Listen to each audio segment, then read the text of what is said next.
Before generative AI took over everyone's feeds, designers were busy obsessing over the blend tool. Honestly, kinda tragic. It turned social media into one big "here's how to do an effect" hub. Scroll enough and you could basically guess a designer's entire personality by which tutorial they just copied. Problem is, it warped how people thought about design online, like effects become a thing instead of the reason behind them. And if there is one lesson I've learned, is this: design isn't about what tool you use, it's why you're using it. No intention, no impact. Which is why I usually don't do tutorials, but you've been asking me to break down one of my blend heavy pieces, with the hope that by copying along, you'll actually pick up more than just button clicking muscle memory. I'm Anton Burmistrov. I do typography, branding, and visual design. And don't worry, I'm not here to waffle, so let's get into it.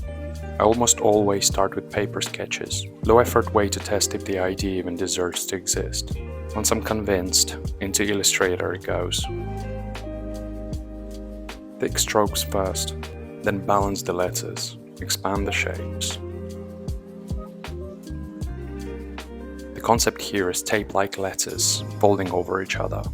I find the folds, tweak the shape so they lock and weave together.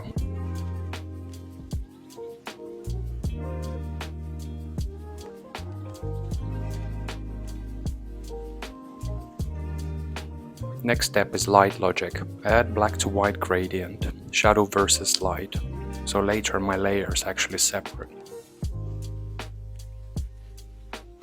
Then I offset the paths, so the highlights only live where I want them. Now the blend trick. 2 parallel lines on each letter, opposite sides. Same direction, super important.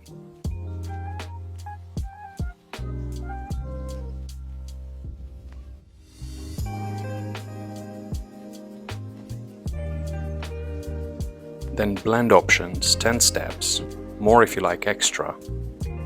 And don't forget to shortcut that.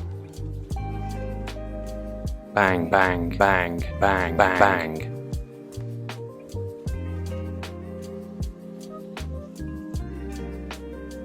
I stretch the blends across the letters so they glow against the black background.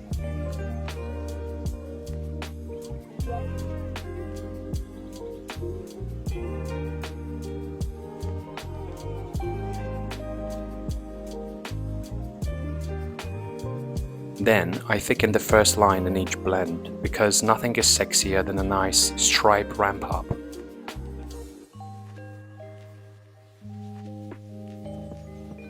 Switch the stroke profile to something sharp and pointy for extra spice. I duplicate groups for reference. Flip fills to black. Outline them in white so I can attach blends to the right parent letters.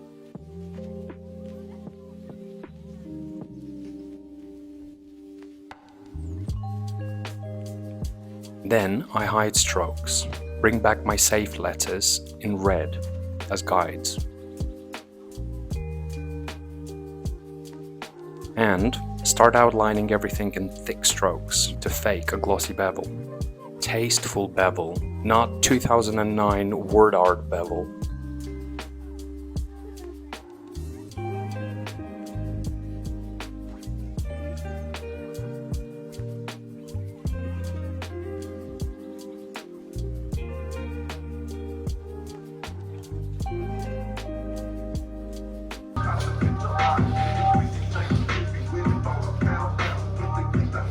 One last flourish, edge folds. I tweak blends so it looks like shapes are warping over and under each other. A bit of stroke profile cleanup, some stretching, a little play, and done.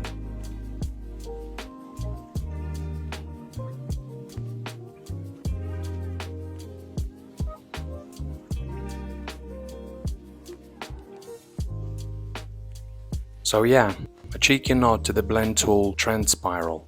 Use effects with purpose, not just because they look cool. Otherwise, you're just feeding the attention economy.